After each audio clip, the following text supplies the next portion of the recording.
안녕하세요. 9월 5일 화요일 말드라에 오신 여러분들을 환영하고 축복합니다.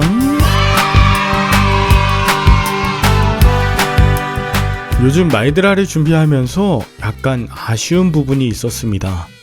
말씀을 준비하고 묵상하는 일은 들으시는 분들의 상황과 기도 제목들이 저와 공유될 때에 더 직접적으로 하시는 말씀으로 들리게 될 텐데요.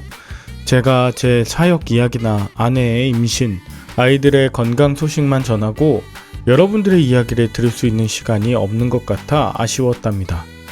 그러다가 지난주 토요일부턴 초월교회에서 성경 익스프레스를 다시 시작하면서 30, 40대 집사님들과 성경 공부와 나눔을 하는데요. 역시 말씀은 적용하고 나눌 때에 진짜 능력이 나타나는 것을 다시 한번 깨닫게 되었답니다. 일주일에 한 번이라도 가까운 곳에서 말드라 소그룹 나눔 모임이 생기고 서로 나눌 수 있는 관계와 기회들이 생기길 기도해 주십시오. 그러면 오늘도 힘차게 말드라를 시작해 보도록 하겠습니다. 자, 출발!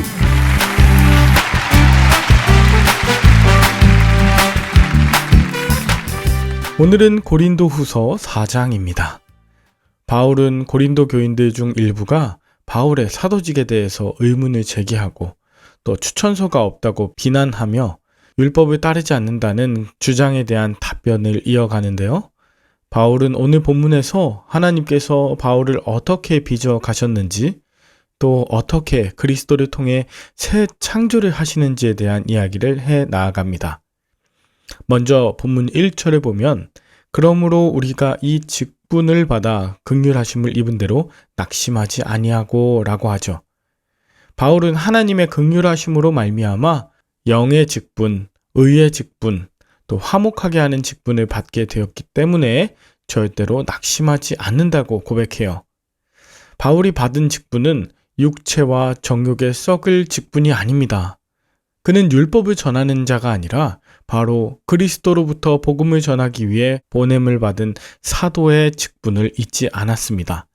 그래서 2절, 숨어서 하는 부끄러운 일들을 버리고 성취를 위한 불의와 부정한 일로 남을 속이지 않으며 하나님의 말씀에 다른 불순물을 섞어 전하지 않았습니다. 오직 진리만을 나타내며 하나님 앞에서 스스로 사도의 정체성을 굳게 했다는 것이죠. 여러분은 어떤 직분을 갖고 계세요?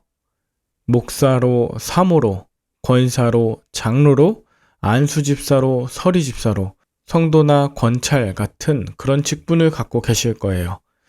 그런데 여러분은 이런 직분에 맞는 정체성을 갖고 계십니까?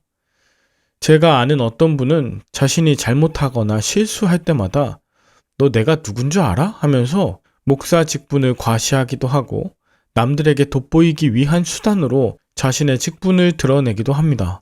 그리고 숨어서 하는 부끄러운 일들과 성취를 위한 불의와 부정한 일로 속이는 일을 하는데 명함에 직분을 넣어서 스스로를 드러내기도 하죠. 그런데 바울이 오늘 말하는 직분은 이런 것과는 거리가 있었습니다. 그것은 5절, 자신을 전파하는 것이 아니라 오직 예수 그리스도의 주 되신 것과 예수를 위하여 우리가 너희의 종된 것을 전파하는 직분이라는 거예요. 여기서 전파라고 하는 단어는 황제의 소식을 대신 전하는 것을 의미하는데요. 그리스도의 주 되신 것을 전파하는 바울은 스스로가 아무것도 아니고 오히려 예수를 위하여 성도들의 종이 되어 사는 자라는 것을 말하는 거예요. 어떤 분들은 교회 중직자가 되면 어떻게 성도들의 종이 되어야 할까 고민하시겠지만 또 어떤 분들은 어떻게 성도 위에서 군림하고 자신의 권위와 권력을 사용할까 고민하는 분들도 계실 겁니다. 그러다 보니 교회에 중직자 투표를 하고 나면 선출되지 못한 후보들 중에 교회나 성도들에게 실망하여 떠나거나 신앙의 침체를 경험하는 분들도 많으실 거예요. 그런데 바울은 자신의 정체성을 분명하게 하면서 도전합니다. 어디에 있건 하나님의 말씀을 따라 살고 그 말씀을 선포하며 사는 자, 하나님의 종이요 또 성도들의 종으로서 사는 이 직분, 이것이 바로 전파하는 자의 삶이자 사도의 정체성이라는 것입니다. 6절에 보면 어두운데 빛이 비치리라 말씀하셨던 그 하나님께서 라고 하면서 창세기 1장 3절에 하나님이 창조하시면서 어두움 가운데 빛이 비치라 말씀하신 것을 기억하게 합니다. 말씀의 빛이 바울의 마음을 비추었다고 하는 것은 하나님의 말씀이 흑암과 혼돈과 무질서함 가운데 있던 바울을 새롭게 창조하셨다는 것이고, 이 말씀이 들리는 곳곳마다 새 창조가 이루어진다는 것이죠. 7절엔 보배와 같은 말씀과 영을 흙으로 지어진 질그릇과 같은 우리에게 주셔서 하나님의 능력을 의지하고 겸손하며 하나님만 자랑하게 하셨습니다. 바울은 자신이 너무나 깨지기 쉬운 존재, 아무것도 아닌 흙임을 잊지 않았습니다. 그렇기 때문에 바울은 사방, 즉 공간적, 시간적으로 우겨쌈을 당하여도 쌓이지 않았습니다. 우겨쌈이란 포도를 포도즙 틀에 계속하여 뭉개고 짓누른 것을 말하는데요. 그렇게 답답한 일을 당하여 낙심, 즉 자포자기하지 않았습니다.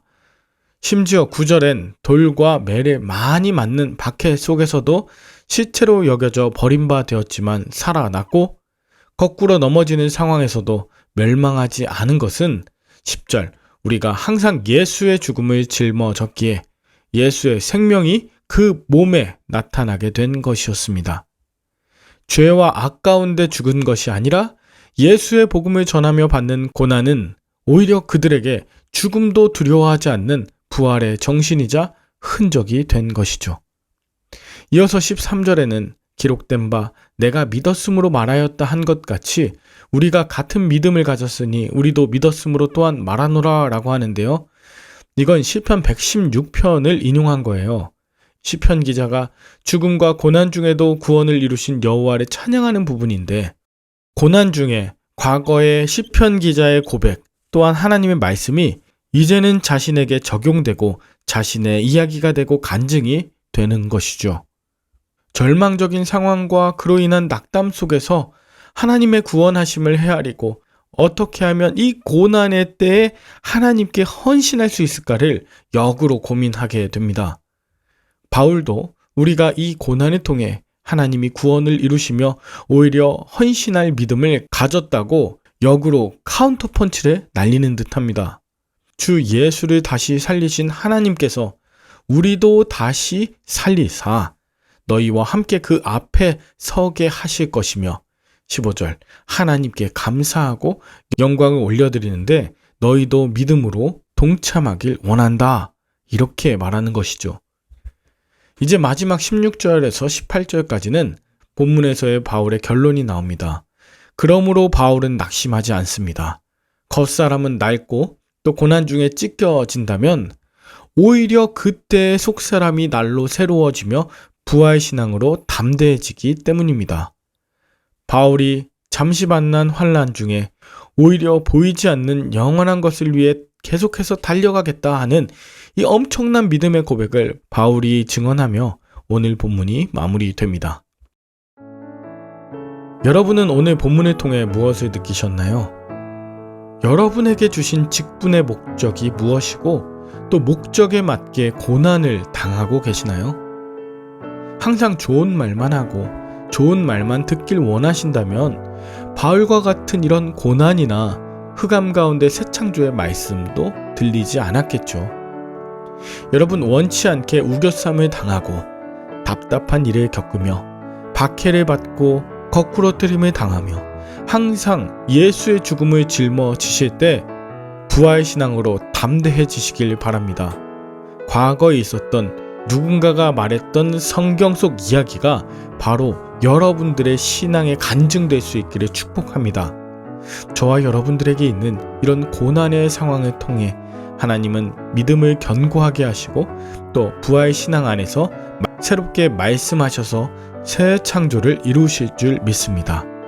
어두움 가운데 빛이 비치리라 말씀하신 하나님의 말씀이 여러분의 앞길을 비추시고 보배의 말씀으로 인해 부활의 새 그릇이 되시길 축복하며 함께 기도할까요?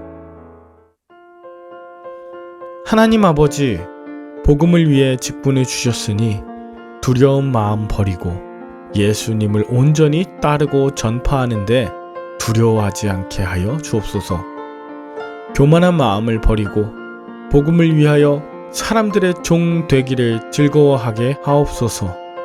날마다 죽고 다시 사는 부활 신앙을 주사 오늘도 속사람이 새로워지게 하시고 주님의 말씀이 내 안에서 영원토록 내주하고 간증되길 소망하오며 예수 그리스도 이름으로 기도 올리옵나이다.